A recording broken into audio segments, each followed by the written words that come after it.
మొత్తం కామశాస్త్రం. అది చూడండి. లోకల్ సెలూన్ వచ్చాను రోడ్డు పక్కన.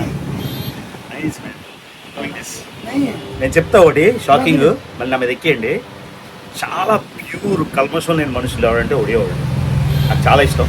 మన తెలుగు వాళ్ళు అతి తెలివితేటలు, సూపర్ స్మార్ట్ మాట. అంటే కన్నింగ్ అంది కానీ ఎలా చెప్పాలో తెలీదు. బట్ ప్యూర్, చాలా ప్యూర్ కల్మషం లేని మనుషులు ఒడియా వాళ్ళు, హిమాచల్ ప్రదేశ్ వాళ్ళు, ఉత్తరాఖండ్ వాళ్ళు, కొంతవరకు కాశ్మీర్ వాళ్ళు. కాశ్మీర్ వాళ్ళు ఆలోచిస్తున్నారు. సో అన్ని తిరిగేసినట్టు చెప్తున్నా. ప్రపంచం మొత్తం చాలా pure people. Odia, Himachal, Pahadi people from Uttaranchal, కాశ్మీర్లో కొంతవరకు. ఆగా కలట హబో ఎబే.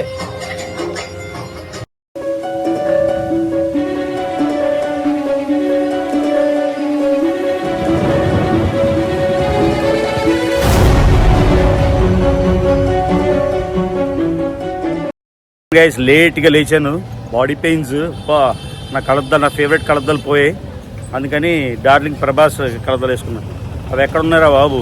నా దగ్గర బ్లాక్ కూడా ఉన్నాయి కానీ అవి నచ్చట్లే. నాకు ఆ బ్లూవే కావాలి. వెంటనే మా జాకెట్ ఫోన్ చేసి చెప్పారు, బాబు ఇమీడియట్గా అది ఆర్డర్ ఇచ్చేసి అవి లేకపోతే ఉండలేనని. సో ఇదిగోండి, పొద్దున లేచాను ఇప్పుడే. సో చాలా బాడీ పెయిన్స్ ఉన్నాయి. బాగా తిరుగుతున్నాం కదా. సో అక్కడ ఏదైనా తినేసి షాపింగ్. చూడండి, birth state, motherland, Odisha. So ఒక సీదా స్ట్రీట్లో ఉన్న జగన్నాథ స్వామి పశ్చిమ ద్వారం దగ్గర, ఎందుకంటే టెర్రస్ ఉంది కదా దానికి, ఆ టెర్రస్ నుంచి డ్రోన్ వేయచ్చు అన్నమాట. అందుకని ఏదైనా లోకల్ టాప్ బ్రేక్ఫాస్ట్. ఇక్కడ ఏంటంటారు, ఏదో అల్లుదమ్ ఒడియాది. నాకు నీమ్ స్టాచ్యూ కావాలి, ఎత్తుకుతున్నా దానికోసం. నీమ్ అంటే పాడవకుండా ఉంటుంది. జై జగన్నాథ్. సో లోకల్ బ్రేక్ఫాస్ట్ తిందాం.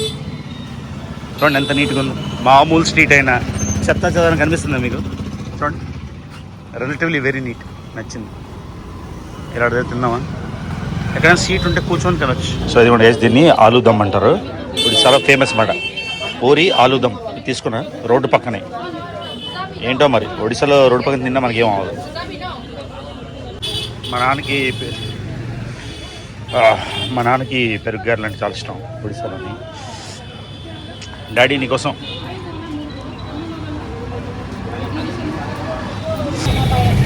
అలుదాం రోడ్డు పక్కన. ఈ టిప్స్లోని తెల్ల చచ్చిపోతున్నాను రా బాబు. ఇలాంటి లోకల్ సెలూన్ వచ్చాను రోడ్డు పక్కన. నేను చెప్తా ఒకటి షాకింగ్, మళ్ళీ నా మీద ఎక్కియండి. చాలా ప్యూర్ కల్మషం లేని మనుషులు ఎవరంటే ఒడియా వాళ్ళు. నాకు చాలా ఇష్టం. మన తెలుగు వాళ్ళు అతి తెలివితేటలు, సూపర్ స్మార్ట్ మాట. అంటే కన్నింగ్ అంది కానీ ఎలా చెప్పాలో తెలీదు. బట్ ప్యూర్, చాలా ప్యూర్ కల్మషం లేని మనుషులు ఒడియా వాళ్ళు, హిమాచల్ ప్రదేశ్ వాళ్ళు, ఉత్తరాఖండ్ వాళ్ళు, కొంతవరకు కాశ్మీర్ వాళ్ళు. కాశ్మీర్ వాళ్ళు ఆలోచిస్తున్నారు. సో అన్ని తిరిగేసినట్టు చెప్తున్నా. ప్రపంచం మొత్తం చాలా pure people. Odia, Himachal, Pahadi people from Uttaranchal, కాశ్మీర్లో కొంతవరకు. ఆగా కలట హబో ఎబే. నామకోణం పూరి రే పూరి. ఆహా ఓకే. ఎబే కలర్ హబో హబో. ఓకే.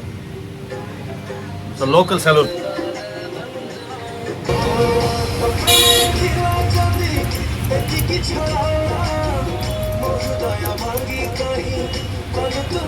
टिकट बेसी टा नहीं. ओके.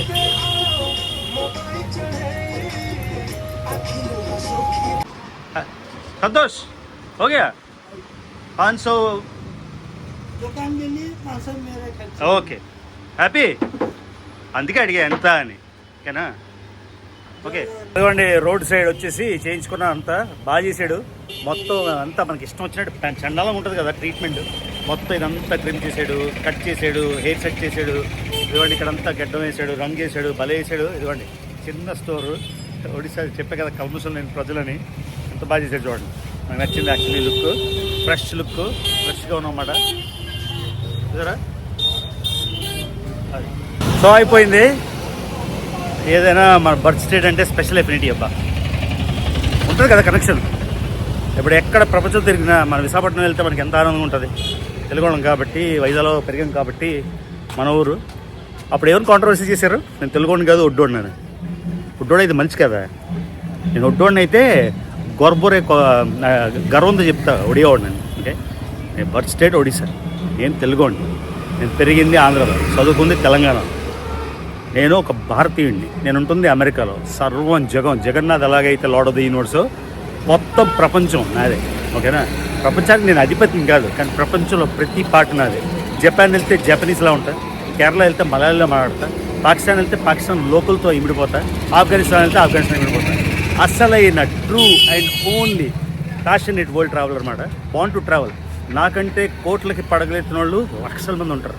నా అలా ట్రావెల్ చేయగలరా? ఛాలెంజ్ చేయలేరు. అది అర్థమైందా? సో ఎవడెవడైతే ఒక రేపిస్టు, ఒక చైల్డ్ అబ్యూజరు, ఒక మదర్ అబ్యూజరు, ఒక ఫీమేల్ అబ్యూజరు, మిసాజనిస్టు, నేషనల్ టెర్రరిస్టు, అంటే భారతదేశం గురించి, భారతదేశం పాస్పోర్ట్ తీరు భారతదేశం గురించి చక్కగా మాట్లాడేవాడు నమ్మి ఆడికి అడుగులకి మడుగులు ఎత్తారో అందరు కుక్కలకి చెప్తున్నా మళ్ళీ ఒక్కసారి మీరు అందరూ చేసింది ఏంటో గుర్తించుకోండి. మగవాళ్ళే కదా, ఆడవాళ్ళు కూడా చేశారు చాలామంది. వరంగల్ నుంచి, గుంటూరు నుంచి, చాలా ఊర్ల నుంచి చేశారు, హైదరాబాద్ నుంచి. వాళ్ళందరికీ చెప్తున్నా, ఒక్కసారి అర్థంలో చూసుకొని ఇంట్రాస్పెక్ట్ చేసుకోండి. సో ఇదిగోండి ఇక్కడ మొత్తం బ్లాక్. సో అందుకని ఈ రిక్షా తీసుకొని బీచ్ దాకా వెళ్తున్నా. అక్కడి నుంచి ఊబర్ బుక్ చేసుకొని కోనార్క్ వెళ్తా. కోనార్క్లో గంట సేపు ఆగి అక్కడి నుంచి భువనేశ్వర్ వెళ్ళిపోతాం అన్నమాట. అర్థమైందా? ఇది మన ప్లాన్. చూద్దాం. ఇదిగోండి పూరి బీచ్కి వచ్చేసాము, ఎందుకంటే ఊర్లోకి వెళ్ళవు కాబట్టి. నమ్మకూడదు సరోజ్. సో సరోజ్ దొరికాడు మనకి. ఇప్పుడు సరోజ్తో కలిసి మనం కోనార్క్ సన్ టెంపుల్కి వెళ్ళిపోదాం. మొన్న హంపీలో 50 రూపాయల నోటు చేసాం కదా, ఇవాళ 10 రూపాయల నోటు చేద్దాం. తర్వాత చోట ట్రై చేద్దాం, అవుతుందేమో. ఎదురుగా పూరి బీచ్ చూపిస్తా. సో ఇది పూరి బీచ్ మాట. వైజాగ్ బీచ్ వాళ్ళకి పూరి బీచ్ ఏం చూపిస్తాం, కానీ పూరి బీచ్ కూడా బాగుంటుంది. కానీ బాగా ఎండగా ఉంది. ఇంకో సముద్రం చూడడానికి వెళ్ళొచ్చు, డ్రోన్ వేయచ్చు, కానీ సర్లే అక్కడ కోనార్క్లో. సో ఏ పూరి బీచ్ అంటే భలో రే, बहुत भलो आपको स्टार्टिंग होगा न्यू मैरिड बीच है, ये वाला न्यू मैरिड बीच है, ये नया अभी काम चल रहा है. उसके आगे आपको आपका आ जाएगा स्वर्गद्वार बीच, उसके आपका गोल्डन बीच आ जाएगा, उसके आपका नीलाद्रि बीच आ जाएगा. సో నెక్స్ట్ టైం వచ్చినప్పుడు ఈ బీచ్ లని చూపిస్తా. आपको इसमें एक ही बीच है, यहाँ से कोणार्क तक एक ही बीच है, लेकिन उसको डिवाइड करके से बनाया है. సో ఈసారి మనకి బీచ్ చూడడానికి టైం లేదు, ఎందుకంటే చాలా చేసాం ఈ ట్రిప్. అసలు నేను 2 ఏళ్ళు చేయాల్సినవి అన్నీ ఒక దీనిలో చేశాను. కానీ పూరి బీచ్ అయితే చాలా చాలా బాగుంటుంది. ఇక్కడ గొడుగులు అంతా వైజాగ్ బీచ్ కంటే కూడా బాగుంటుందని నేను విన్నా. ఎందుకంటే ఇక్కడ రాళ్ళు రప్పలు ఉండవు కాబట్టి ఇక్కడ గొడుగులు వేసి మన ఆ స్టైల్లోని ఒకసారి ఆగి చేయొచ్చు, కానీ వద్దులే. వైజాగ్ పనికిరాదేమో. చూసారు ఒకసారి ఏంద్రా బాబు జనాలు. పూరి బీచ్, గోల్డెన్ బీచ్ చూసారా, ఇలాగ కన్వీనియంట్గా ఉంది. విశాఖపట్నంలో ఇలా ఉన్నట్లేదు. మన రిషికోట ఎక్కడికి వెళ్ళినా రాళ్ళు కదా. మొత్తం జనాలు చూడండి ఎలా ఉన్నారో పూరి బీచ్లోని. దీన్ని స్వర్గద్వార్ బీచ్ అంటారు. ఇక్కడ గోవా వెళ్ళక్కర్లేదు, మరి జనాలందరూ గోవా చూసారా ఎలా ఉందో పూరి బీచ్. Very nice. ఇక్కడ డ్రోన్ వేయచ్చు, కానీ బీచ్కి డ్రోన్ వేయ దొరుకుతుంది. సో ఇది Swargadwar beach. So Puri to Konark ఎంత బ్యూటిఫుల్ డ్రైవ్ చూడండి, ఎంత అవసరం ఉందో చూసారు కదా. ఓకే గాయ్స్, వచ్చేసాం కోనార్క్ సూర్య మందిరం. Welcome to Konark notified area council. ఒక పూరియే కాదు, చూడండి రోడ్ ఎంత బాగా డెవలప్ చేశారో. ఒడిశా వాళ్ళు డబ్బుల్లో తక్కువ ఉన్నా కూడా టూరిజం అయితే బాగా స్పెండ్ చేస్తారు. ఆఖరికి నన్ను ఒడిశాని ప్రమోట్ చేయమని కూడా నాకు ఒక ఈమెయిల్ వచ్చింది. నేను దాని గురించి వేరేగా మాట్లాడతాను, ఇప్పుడు నాకు టైం కుదరలేదు. అస్సాం వాళ్ళు అడిగారు, కర్ణాటక వాళ్ళు అడిగారు, కేరళ వాళ్ళు అడిగారు, ఒడిశా వాళ్ళు కూడా అడిగారు. అది మెటీరియలైజ్ అయితే కానీ వాళ్ళు ఇచ్చిన టైం మనకు కుదరదు కదా. సో ఇదిగోండి రోడ్ ఎంత బాగుందో. కోనార్క్ సూర్యదేవాలయానికి వెళ్ళిపోతున్నాం. ఓకే గైస్, వచ్చేసాం కదా కోనార్క్. ఈ గ్లాసులు చాలా వాడేసాం, పూరిలో మార్చేద్దాం. గ్లాస్ చేంజ్, ఆ బ్లూ పోయి బ్లాక్ రెడీ చేసుకున్నా, దీంతో కోనార్క్ చేద్దాం. ఓకేనా, let's go. Konark sun temple, sharing with pride my birth state of Odisha. ఎంత గ్రేట్ అంటే ఈ సన్ టెంపుల్. మనకి ఇక్కడ ఉన్నది ఏంటంటే ఓన్లీ మొక్కసాల. ముక్కసాల అంటే I think it's Natya Mandapam or main entrance. Main temple అయితే లేచిపోయింది. సో ఇంతకుముందు ఆ మెయిన్ టెంపుల్ మీద ఒక పెద్ద మ్యాగ్నెట్ ఉండేది. లోపల సూర్యదేవుడు ఫ్లోట్ అవుతూ ఉండేవాడు. ఒక ఇన్స్టాగ్రామ్ రీల్స్ ఎవరో చేశారు, అది నేను మీకు చూపిస్తా అది ఎలా ఉంది ఏంటి అని. ఇదిగోండి story of sun temple construction అంట, చూద్దాం ఎలా ఉందో. సో ఇదిగోండి ఎలా కట్టారో మొత్తం సన్ టెంపుల్ ఇక్కడ చూపిస్తున్నారు మొత్తం అంతా. సో ఎవరైతే వచ్చినప్పుడు పోర్చుగీసో ఎవరో అలాగా లోపల విగ్రహం అలా గాల్లో తేలుతూ అంత ఎక్స్ట్రా ఆర్డినరీ ఆర్కిటెక్చర్. సో ఎదురుగా మనకు ముక్సాల ఉంది. సో మనం 50 రూపాయలు చేసాం కదా హంపీలో, ఇప్పుడు 10 రూపాయలు చేద్దాం. ఇంతకుముందు నాకు ఐడియా లేదు, నేను యాక్చువల్లీ కైలాస్ టెంపుల్ అవన్నీ వెళ్ళినప్పుడు కూడా చేయలేదు. సో ఇప్పుడు మళ్ళీ మిగతా అన్ని నోట్లో చేసేద్దాం వీలు ఉన్నప్పుడు, టైం ఉన్నప్పుడు. ఓకేనా, లెట్స్ గో.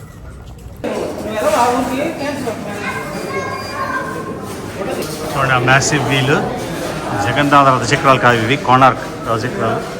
సూర్యదేవుడు ఎలా ఉండేదో ఇంతకుముందు గాలిలో. సో ఒకసారి ఇక్కడ ఏదో గ్యాలరీ ఉంది, ఆ గ్యాలరీ చూసేసి. సో ఒరిజినల్గా సూర్య దేవాలయం ఎలా ఉండేదో మీకు చూపిస్తున్నా. ఇప్పుడు ఉన్నది మనకు ఓన్లీ ముక్కసాల, ఇది ఒకటే ఉంది. ఆ వెనకది పూరి టెంపుల్ ఎలా ఉందో అలా పోయింది. ఎక్కడైతే సూర్యుడు అలాగా గాలిలో తేలిపోయినట్టున్నాడో, సో ఇప్పుడు ఉన్నది ఇది ఒక్కటే, ఈ ముక్కసాల. మిగతా అదైతే పోయింది అన్నమాట. సో మీకు చూపిస్తున్నా.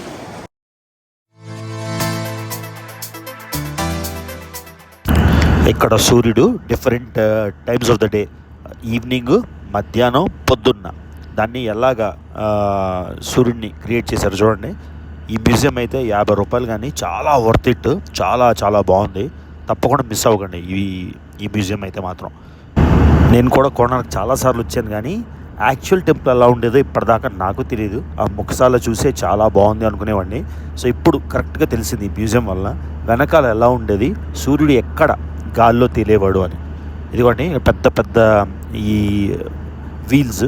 సో మొత్తం 24 చక్రాలు, సూర్యుని రథం 7 గుర్రాలు లాగుతుంటాయి. సో మన మైథాలజీలో ఎలా ఉందో సేమ్ అలానే మొత్తం అంతా మ్యూజియం అంతా క్రియేట్ చేశారన్నమాట. మ్యూజియం అయితే బ్రహ్మాండంగా ఉంది. మనకి ఇప్పుడు వీడియో కూడా ఉంటుంది చూడండి. వార్ హార్స్, నాకు చిన్నప్పుడు మా నాన్న తీసుకొచ్చినప్పుడు ఒక ఆయన చెప్పాడు, గుర్రం ఏమో రాజ్యాధికారం, తర్వాత ఏనుగేమో డబ్బు, ఆ రెండింటి కింద మనిషి చచ్చిపోతున్నాడు అని ఒక స్టాచ్యూ చూపించడం నాకు బాగా గుర్తు. నేను చాలా చిన్న ఉన్నప్పుడు అది వెతుకుతా ఆ స్టాచ్యూ ఎక్కడ ఉందో. ఇవ్వండి లోపల మ్యూజియం అయితే బ్రహ్మాండంగా ఉంది. ఒడిస్సా ఆర్ట్ అసలు ఎంత అద్భుతం. 1100 1300 కరెక్ట్గా గుర్తురావట్లేదు, ఆ టైంలోనే ఇలాంటి అద్భుతాలు క్రియేట్ చేశారు ఒడిశాలో. ఉత్కళ రాజ్యం చాలా ఫేమస్. అశోకుడు భారతదేశం అంతా జయించేసి లాస్ట్కి కళింగ రాజ్యం జయించినప్పుడే అక్కడ మారణ హోమం చూడలేక ఆయన బుద్ధిజం తీసుకున్నాడు. సో ఒడిశా అంత ఇంపార్టెంట్ ఎప్పుడు.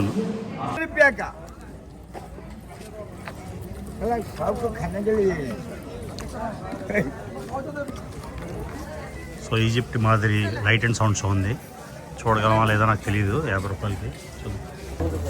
సో ఇండియన్ సిటిజన్స్కి 40 రూపాయల టికెట్, ఫారెన్ సిటిజన్స్కి 600. 10 రెట్లు 400 కాదు, ఎన్ని రెట్లు 10 రెట్లు 400 అంటే పోను అనుకోవచ్చు. 600 ఇందిరాబాద్. సరే మన కొత్త సన్ గ్లాసెస్తో వచ్చేసాం లోపలికి.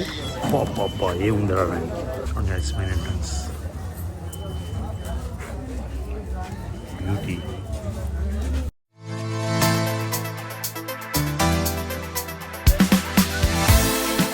నేను మీకు చిన్నప్పుడు ఎక్స్ప్లెయిన్ చేశాను కదా, మా అమ్మ నాన్నతో వచ్చినప్పుడు నాకు చెప్పారు, ఇంకా గుర్తుందని. నేను ఏ క్లాస్లో ఉన్నప్పుడు 6 7లో ఉన్నా. చదివండి పైన గుర్రం అన్న. సింహం అంటే పవర్, ఆ తర్వాత ఏనుగు అంటే డబ్బు. సో డబ్బు పవర్ కలిసి మనిషిని అణిచేస్తాయి. నా చిన్నప్పుడు గైడ్ చెప్పాడు, ఇంకా గుర్తుంది. ఒక్కసారి చూడండి దగ్గర నుంచి, ఏందిరా బాబు ఈ అందం, ఎంత బ్యూటిఫుల్ ఉంది చూడండి. సో ఇప్పుడు మనం చూస్తున్నది ముఖసాల, చాలా చిన్నది. మీకు ఇందాక మేనిఫెస్టేషన్లో చూపించే కదా అక్కడ రెప్లికల్ ఉంది. మనం చూస్తున్నది ఓన్లీ ముఖద్వారం లాంటిది. ఇదే ఇంత అద్భుతంగా ఉందంటే ఆ టెంపుల్ ఇంకెంత అద్భుతంగా ఉండేది చూడండి. సో ఈ ముఖసాల మీకు ఇదిగోండి గుర్రాలు, తర్వాత మొత్తం 24 చక్రాలు. 24 చక్రాల మీద ఇక్కడ కామసూత్రం చాలా ఎరాటిక్ ఆర్ట్ ఉంటుంది. ఎందుకంటే ఇంతకుముందు ఇంటర్నెట్లు పార్న్ వీడియోలు లేవు కదా. సో కొత్తగా పెళ్ళైన వాళ్ళు కానీ లేకపోతే ఎలా సంసారం చేయాలి, ఏ విధంగా కామం చేయాలి అని నేర్చుకోవడానికి గుడులకి వెళ్ళేవారు. సో గుడులు ఏంటంటే ఒక టీచింగ్, ఒక స్కూల్, ఒక కాలేజ్ లాగా. ఇప్పుడు ఇంటర్నెట్లోని బూతులు మాట్లాడేవాళ్ళు, ఇంటర్నెట్లోని చెప్పేవాళ్ళు ఉండరు కదా. సో అందుకని దాన్ని కామశాస్త్ర వాత్సాయుడు రాసింది. ఇలాగే ఈ గుళ్ళు గోపురాల మీద అన్నీ ఉంటాయి. మీకైతే ఒక చక్రం చూపిస్తాను, ఎంత బ్యూటిఫుల్గా కార్వ్ అయిందో.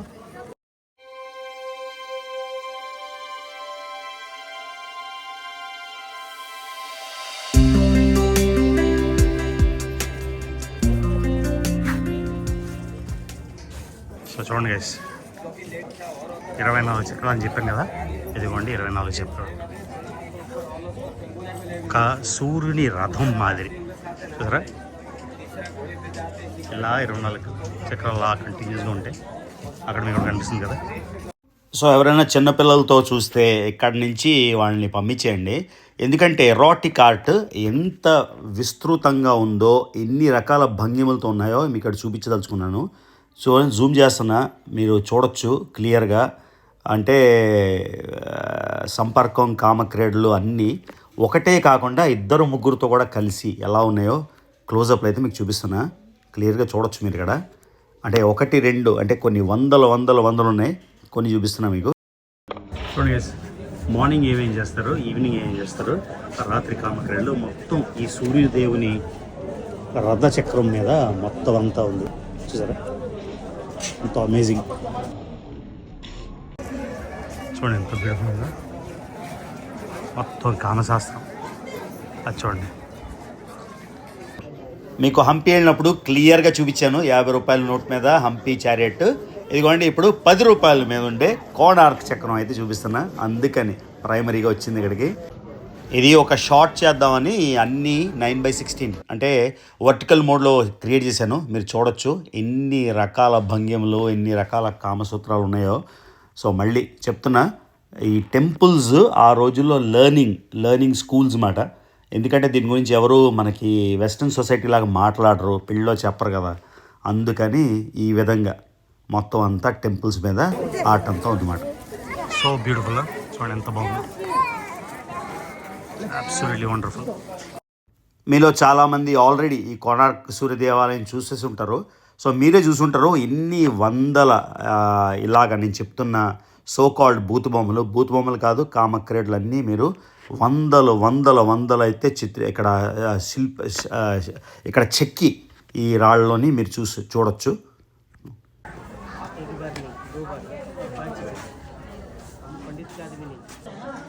మొత్తం టెంపుల్ ఫసాడ్ అంతా కింద లేదు, మీద లేదు, పైన లేదు, అన్ని రకాల భంగిమలతోని అన్ని రకాలు ఇక్కడ చెక్కి ఉన్నాయన్నమాట. చూడండి, చాలా వరకు చూపిస్తున్నా, ట్రై చేస్తున్నా జూమ్ చేయడానికి అన్నీ. సో మీరైతే క్లియర్గా చూడొచ్చు. స్లోగా చూస్తే కొన్ని వందలు ఉన్నాయి నేను చెప్పినట్టు.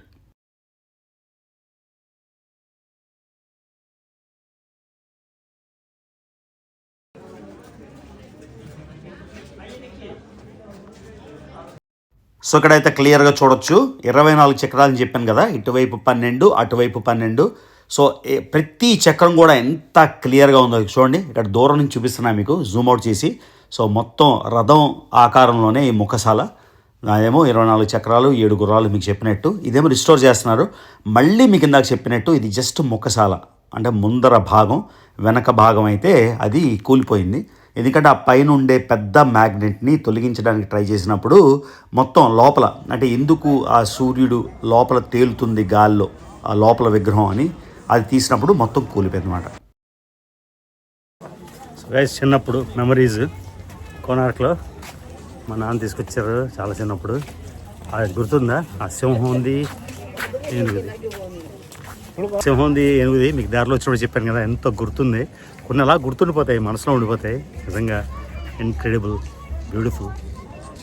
చూడండి, ఆ రోజుల్లో గుడ్లో వాడిన ఐరన్ బీమ్స్ ఎలా చేశారబ్బా ఈ ఐరన్. ఒక్కసారి చూడండి ఐరన్ బీమ్స్. ఇంకా భువనేశ్వర్ మా అన్నకి సర్ప్రైజ్ ఇచ్చేద్దాం. నేను మొన్న కాల్ చేసి నేను రానని చెప్పాను. ఒకసారి వెళ్ళి చేసేద్దాం, ఓకేనా? పని ఇప్పుడు తిందామా చూద్దాం. ఓకే గైస్, వచ్చిన పని దిగ్విజయంగా చేసాం. ఇప్పుడు వెళ్ళిపోతున్నాం. Thanks for visiting Konark. ఈసారి ఇండియా ట్రిప్లో అయితే చాలా చాలా చాలా పార్ట్స్ కవర్ చేశాను గైస్, మీరు చూసుంటారు. ఆగ్రాలో తాజ్మహల్ నుంచి స్వాతి అనుష్కతోని, అస్సాం నాగాలాండ్లో హార్న్బిల్ ఫెస్టివల్, కోల్కతా గౌహాటీలోని కామాఖ్య అమ్మవారిని 2 సార్లు దర్శనం చేసుకున్నా, ఒడిస్సా 2 సార్లు, తర్వాత కర్ణాటక, తర్వాత బెంగళూరు వెళ్ళాను, తర్వాత సౌత్ కర్ణాటక, ఇంకా వీడియోస్ పెడతాను. నార్త్ కేరళ వెళ్ళాను, శబరిమల వెళ్ళాను, ఆ తర్వాత ముంబై వెళ్ళాను, ఆ తర్వాత తమిళనాడు చాలాసార్లు వెళ్ళాను. ఎన్ని ఊర్లు కవర్ చేశానంటే ఐ క్యాంట్ ఈవెన్ ఎక్స్ప్లెయిన్. ఒక్క 3 నెలల్లో ఒక జీవితకాలం పుణ్యక్షేత్రాలు, జీవితకాలం ప్లేస్లు అయితే కవర్ చేశాను. ఇదిగోండి మొత్తం వెళ్ళిపోతున్నాం, వచ్చేసాం. ఇప్పుడే భువనేశ్వర్ వచ్చేసాం. భువనేశ్వర్లోని ఇదొక పాష్ మాల్. మీకు భువనేశ్వర్ వ్లాగ్ మీరు ఆల్రెడీ ఇంతకుముందు చూసుంటారు. కాకపోతే భువనేశ్వర్ సెకండ్ గ్రేడ్ సిటీ అయినా, second level city, second tier city, లేదా సెకండ్ గ్రేడ్ కాదు, సెకండ్ టియర్ సిటీ విశాఖపట్నం లాగే. విశాఖపట్నం కన్నా చిన్నదైనా కూడా చాలా వెల్ ప్లాన్డ్ సిటీ. ఎంత బ్రహ్మాండంగా ప్లానింగ్ ఉందో, మాల్స్ కూడా పెద్ద పెద్ద ఉన్నాయి, బాగా డెవలప్మెంట్ ఉంది. స్టేట్ క్యాపిటల్ అనేమో ప్రైమరీగా. సో బట్ ఎనీవే, ఇదిగో ట్రాఫిక్ జామ్ స్టార్ట్ అయింది. ఇంకా ఈ వీడియో అయితే ఇక్కడ ఆపేస్తాను. కోనార్క్ మీరు బాగా ఎంజాయ్ చేశారు అనుకుంటా. సో మీకు ఏవైనా కోనార్క్ నుంచి మీ పాత జ్ఞాపకాలు కానీ మీకుండే ఏమైనా ఇన్పుట్స్ ఉంటే డెఫినెట్గా నాకు కామెంట్స్లో తెలపండి. ఈ వీడియోకి అంతే guys, see you in the next video.